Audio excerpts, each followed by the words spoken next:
People say you can't see betrayal coming, that it sneaks up on you, quiet like a sickness. But they're wrong.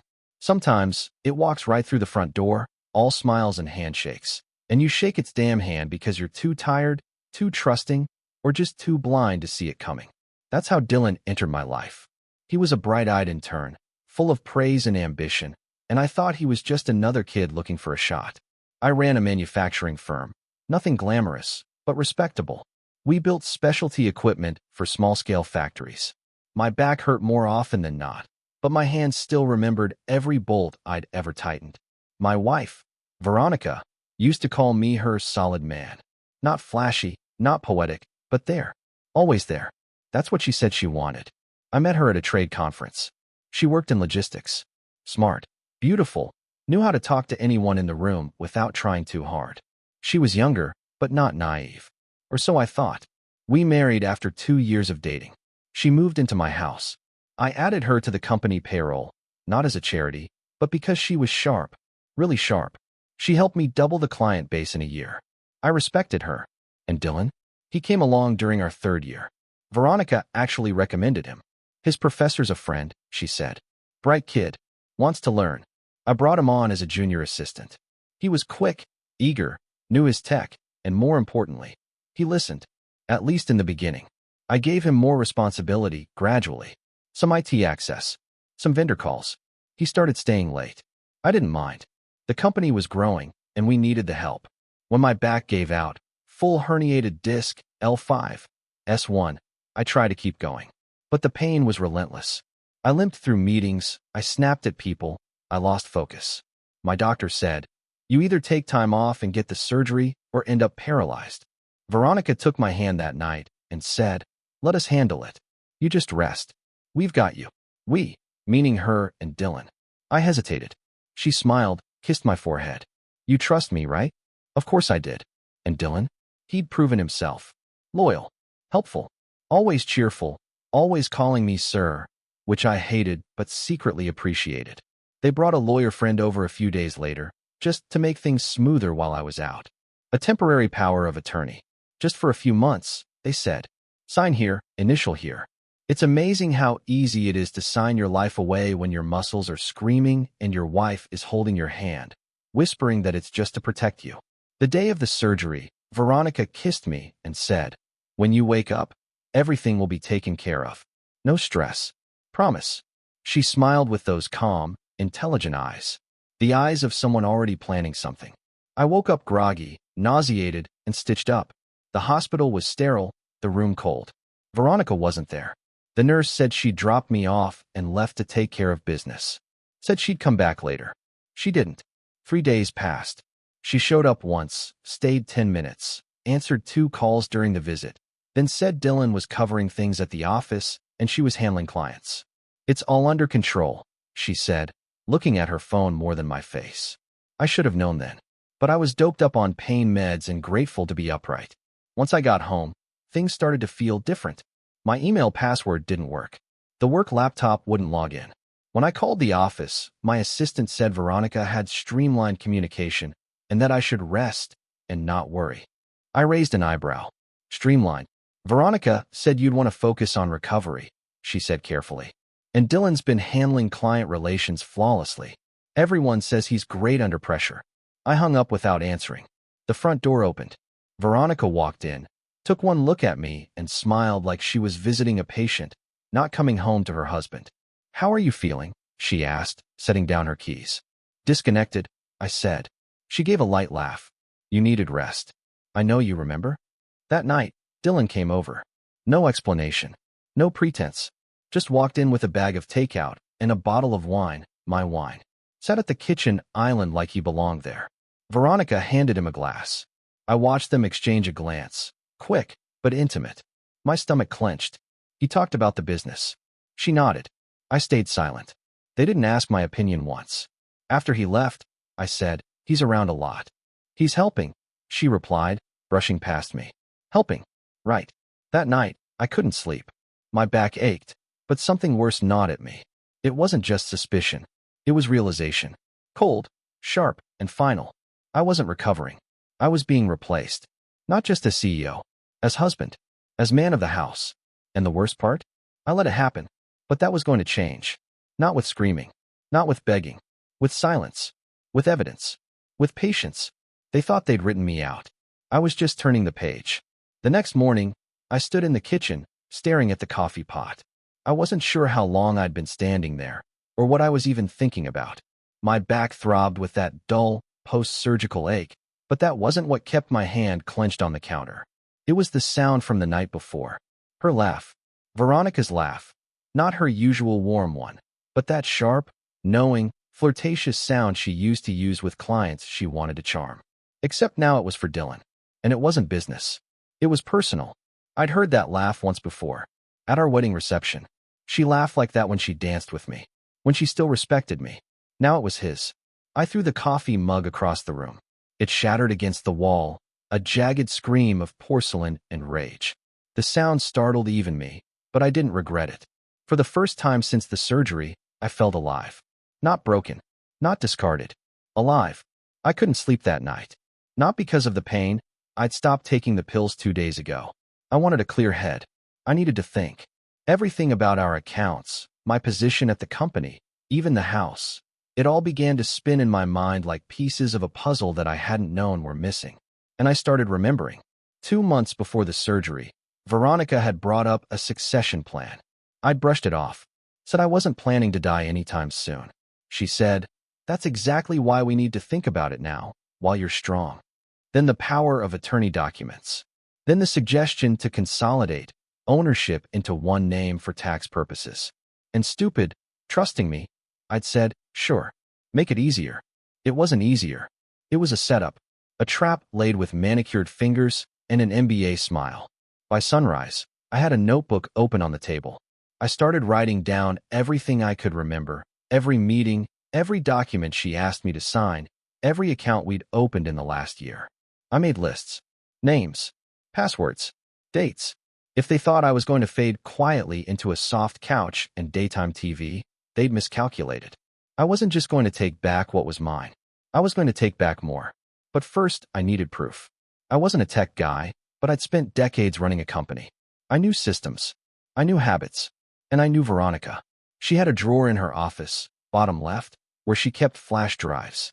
Not encrypted, just labeled and organized like a little library of leverage. She thought it was clever. Said it was her way of staying ahead. I still had a key to the office. Dylan hadn't thought to change the locks. Sloppy. 3 days later, I drove over just after 9 p.m. when I knew the cleaning crew would be gone. The night was cool and quiet. The parking lot half empty. I walked in with a slight limp and a folder under my arm. The security guard, Malik, had been with us for years. He looked surprised. "Boss, didn't know you were cleared to be back yet." I smiled calm. "Just picking up some files. Don't say anything. Surprise visit." He grinned and gave me a fist bump. "You got it, sir." Inside her office, everything was neat. Too neat. Like someone pretending everything was normal. The calendar on the wall still had my name listed as PTO, recovery. Nothing about being replaced. Not a word. I found the drawer. 3 drives. 1 labeled contracts. Old. 1 VP notes. And 1 just private. Bingo. I slipped them into my folder, made sure nothing looked disturbed, and left. Back home, I fired up an old laptop I kept for emergencies. No network. No risk. Just clean hardware. The drive labeled private was full of folders. Photos. PDFs. Notes. And emails. Some of them between her and Dylan. Flirty. Personal. 1 labeled Plan C. If needed. Inside was a step-by-step memo she'd written to him. If Jason resists signing over accounts, suggest medical POA as temporary workaround. Use health recovery as shield. PR angle is we're protecting him. Rebrand company under new LLC. Transfer assets via emergency delegation. If he asks questions, gaslight. Guilt works best. Frame it as him being paranoid due to meds. Timeline. Finalize full control within 90 days. They'd even discussed moving the company out of state, just far enough to cut me off from familiar legal allies. They were professionals in betrayal, but not perfect. They didn't expect me to dig. They thought I'd be grateful just to have a bed and soup. I closed the laptop and leaned back. My hands were shaking. Not from fear. From clarity. This wasn't just business. This wasn't even just infidelity. This was an erasure attempt. They tried to rewrite me out of my own story, and that made them vulnerable, because they thought they'd already won. I started with legal research. Contacted an old college buddy, Leon, now a corporate attorney in Chicago. Didn't tell him everything yet, just the surface. What happens if someone abuses power of attorney to restructure ownership behind a partner's back? He paused. You talking hypothetically? Sure, I said. Let's say the guy's recovering from surgery and has no clue until months later. Leon's tone changed. If there's evidence of intent, deception, or manipulation tied to that POA, especially if they benefited financially, that's fraud. That's felony territory. Even if the papers were technically legal, intent matters. So does manipulation. And if there's sexual coercion or conflict of interest between the partner and someone else involved, even more so. I smiled. I didn't need to scream at them. I just needed to build my case, quietly, thoroughly. Let them think I was still tired, still foggy. They were playing checkers. I'd started playing chess. I didn't tell Leon everything right away, but I sent him a flash drive with the emails and files. I labeled it fictional scenario for review, just in case. He called me 2 days later. Jason, he said, this isn't just unethical. This is criminal conspiracy. If you wanted to press charges, you could. If you wanted to sue, you'd win. Not yet, I said. I want them comfortable first. I want them confident. Then I'll take the floor out from under them. He whistled. All right, man. Just don't wait too long. You've got more than enough. But I wasn't looking for enough. I wanted undeniable. So I started with Dylan. He had always been the quiet one in meetings. Smart, but careful. He watched how people moved, spoke, reacted. A manipulator, not a leader. And now he was playing at king, propped up by a woman who didn't realize she was just his ladder to power. I knew his car. A blue BMW 3 Series with a dented rear bumper. He used to joke it gave him personality. He still parked it at our company lot most days. One afternoon, I followed him when he left. Not too close. I had time. This wasn't about confrontation. It was about confirmation. He stopped at a mid-range condo complex near the edge of town. Not where Veronica and I lived. Not the expensive district. But not shabby either. He carried groceries inside like he owned the place. That evening, Veronica came home late.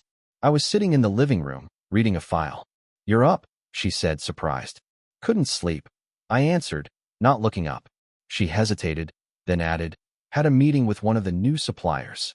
Must have been productive, I said, flipping a page. You smell like red wine. She blinked, then gave a fake chuckle. We celebrated. Closed a good deal. Did Dylan celebrate too? I asked calmly. She froze. Just a second. Just enough. Then she forced a smile. He's been helpful. That's all. Right. I set the file down. I hope you thanked him properly. She opened her mouth, but nothing came out. I walked past her. You'll excuse me. Pain meds are kicking in. I didn't look back. That night, I couldn't sleep. Not because of anger. I'd passed that. What I felt was sharper. More dangerous. I needed her to choose. Not between me and Dylan. That decision had already been made. I needed her to choose between truth and self-preservation. And I needed Dylan to be exposed, not just to her, but to everyone else. I started with an old trick. The printer at the office, the one Veronica always used, still had remote access enabled. Years ago, I set up remote scanning for traveling staff. I logged in, quietly, and queued a fake scan, a draft contract titled Equity Transfer, Phase 2. Completely fabricated, but it looked real. Then I watched the printer logs. 2 days later, Dylan printed it again at 10:16 a.m. He made 3 copies. That night, I called a former client, someone I knew Dylan had been trying to poach since I left. I posed as a legal consultant, looking into potential misrepresentation of authority. He's saying what? The client asked. That he's now majority owner. Is that your understanding? The client scoffed. Hell no. He said he was your junior partner, temporarily elevated during your recovery. Did he mention my wife? Pause. Yeah. Said she was restructuring oversight, or something like that. Thanks, I said. You've been helpful. I sent the call recording to Leon. I thought you weren't ready, he said. I'm not, I replied. But they are. They're ready for a fall. Next, I turned to Veronica's social circle. She had 3 close friends, women she trusted, or at least enjoyed gossiping with. One of them, Rachel, Was married to a real estate broker I knew personally. I invited him for coffee, brought up business, then casually asked, "How's Rachel? Still friends with Veronica?" He nodded. "They've been doing a lot of spa trips lately. She mentioned some guy named Dylan. Thought he was her cousin or something." "Not quite," I said with a smile. "You know anyone in that spa? Like management? I can ask around. You want a gift certificate or something?" "Something like that." A week later, he handed me a photo. Dylan and Veronica, matching robes, holding hands. Veronica's hand on his chest. That same fake laugh I'd heard in my house, now captured forever. I didn't confront her. I framed it. Literally. Put it in a cheap silver frame and placed it in my drawer. It wasn't evidence for her. It was a reminder for me. This wasn't just betrayal. This was war. And I wasn't losing again. The next morning, I sat at the breakfast table pretending to scroll through my phone. Veronica walked in, dressed sharply, makeup precise, perfume expensive. She moved like a woman confident in her place, certain that her schemes were working. She poured herself a cup of coffee, barely glanced at me. "You need anything while I'm out?" she asked casually. "Just one thing," I said, not looking up. "What's that?" "Honesty. But I know it's not on your list today." She paused, halfway to the door. "What's that supposed to mean?"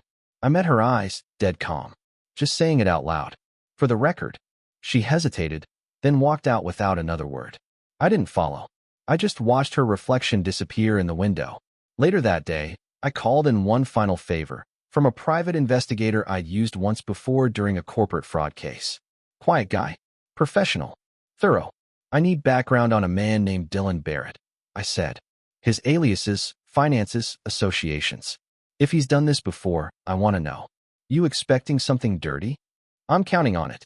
By nightfall, I had a burner phone set up, a backup cloud archive, a physical lockbox hidden in the garage. Let them have their little moment. Their wine, their secrecy, their smug little partnership. I'd let them believe they'd already won.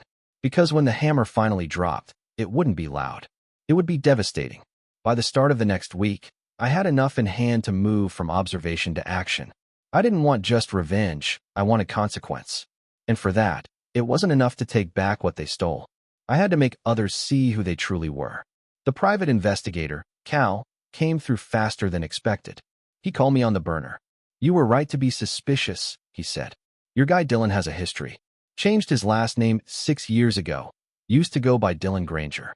Got booted from a startup in Austin after the founder accused him of internal sabotage. Nothing ever went to court, but there's NDAs and a quick settlement. He's clever, knows how to slither out of things. That's his pattern," I said quietly.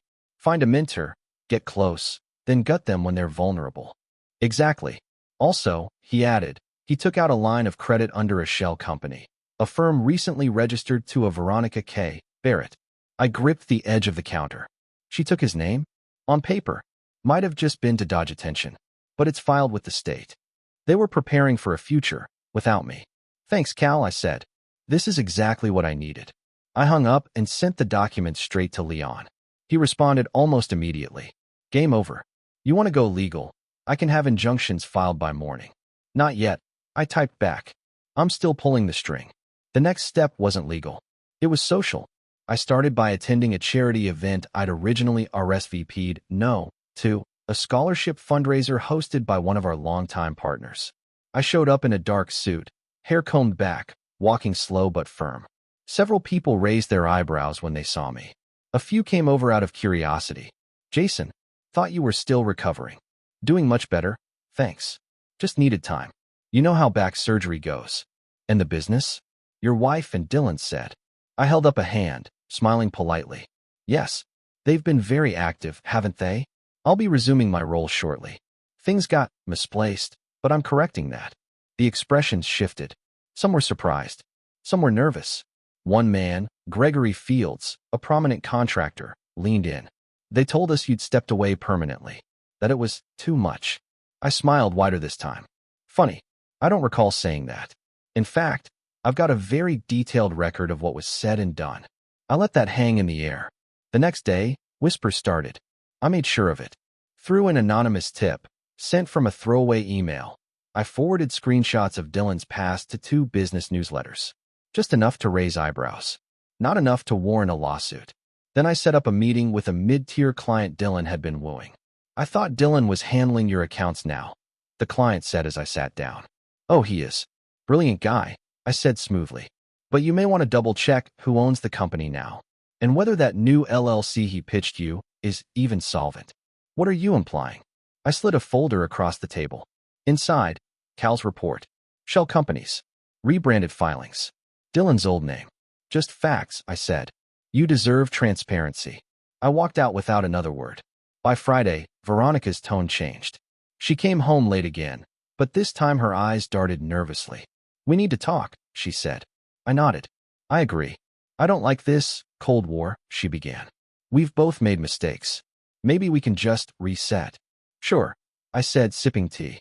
Right after you explain why your new LLC is under a fraudulent credit line tied to your boyfriend's old identity. She went pale. What? I leaned forward. Oh, I know. About the name change. The NDAs. The plan to dissolve my company. The fake succession documents. I know everything, Veronica. She started to speak.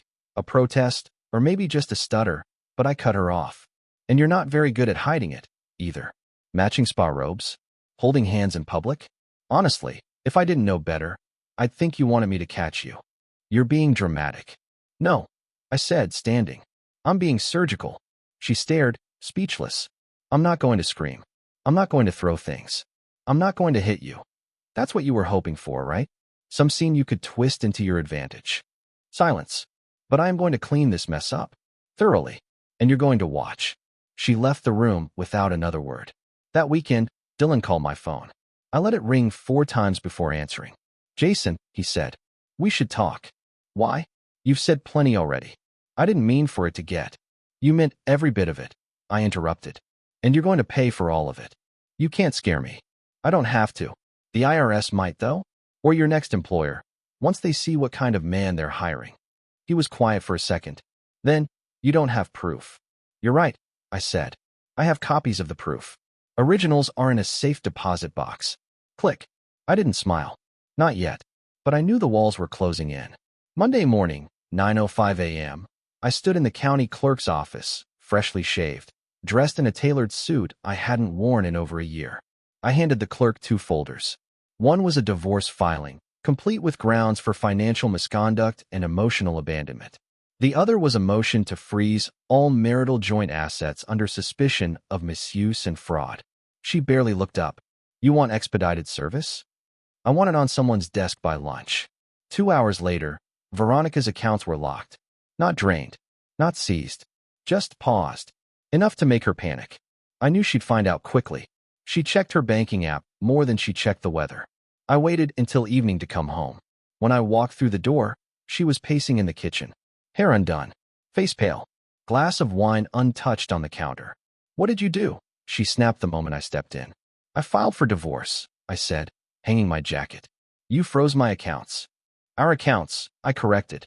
Joint property. Joint responsibility. You can't. Oh, but I can. And I did. And you'll be receiving a list of disclosures tomorrow from my attorney. You don't get to turn this around like I'm the villain, she shouted.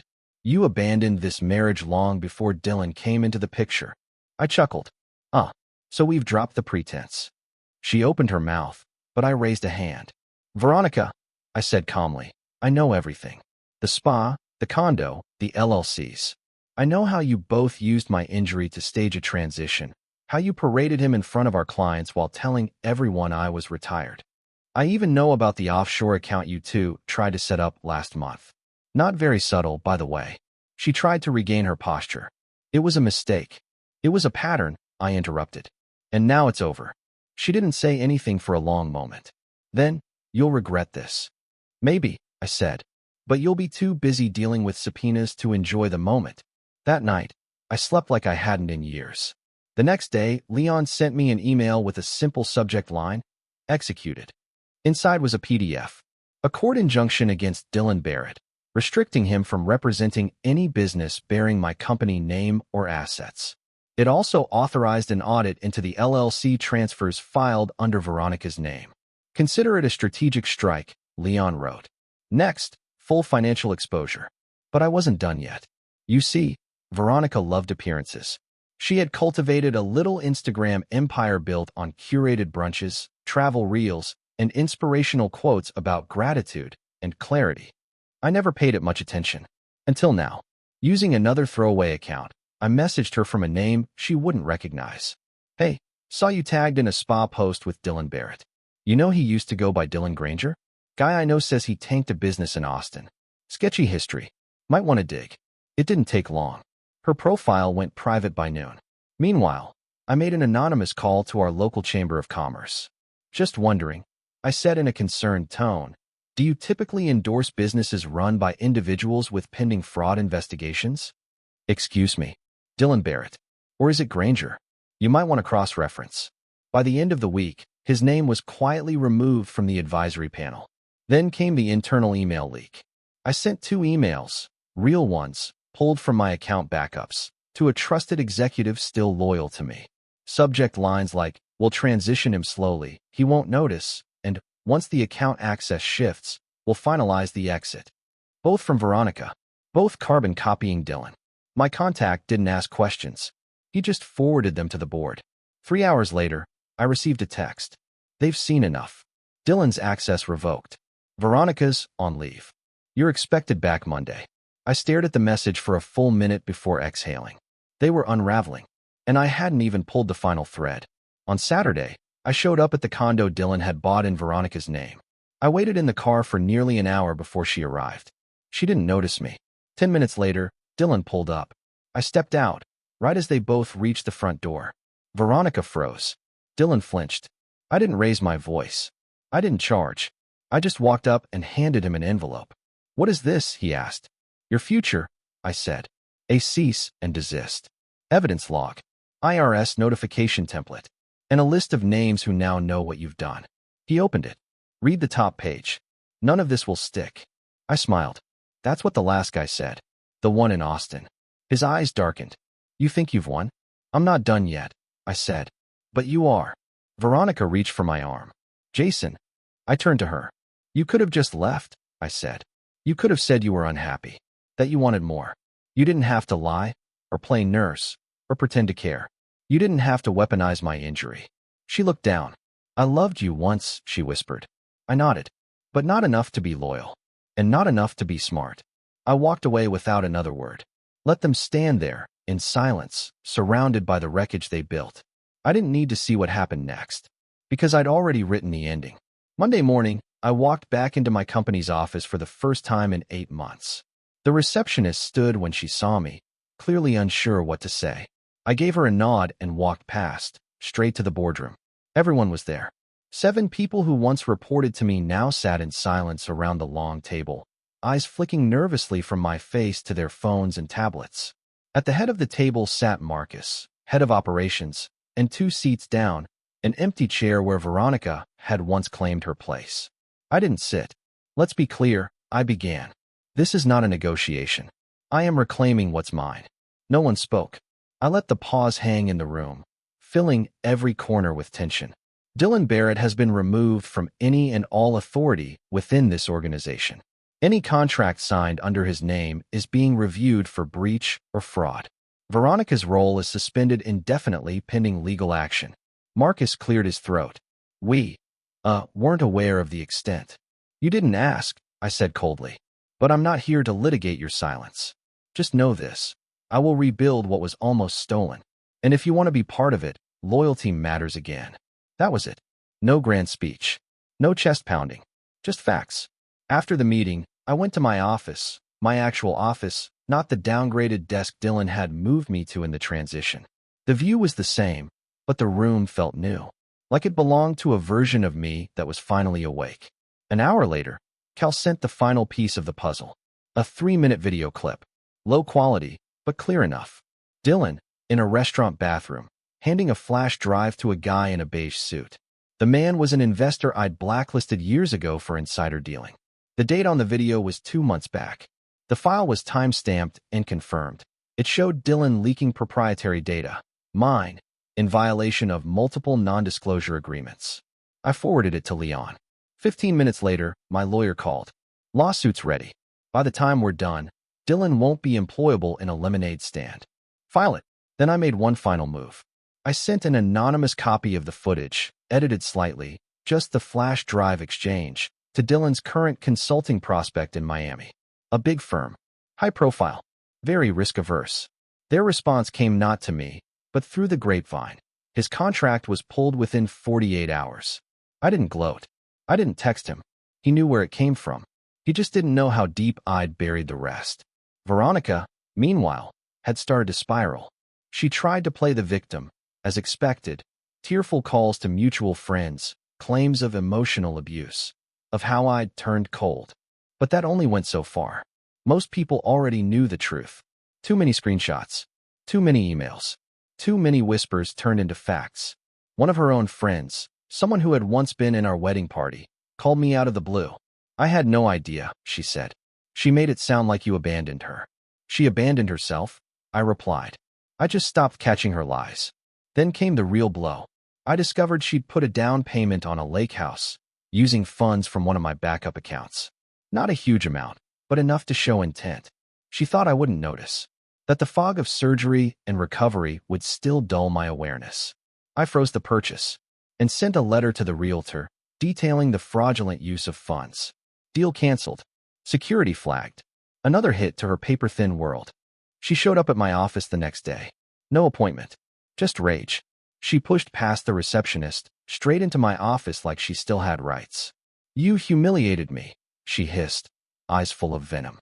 You ruined everything. No, I said. You did. I just stopped covering for you.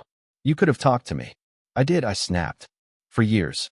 You just didn't hear it over the sound of your own ambition. She took a shaky breath. I'll go public. I stood slowly. Go ahead. Please.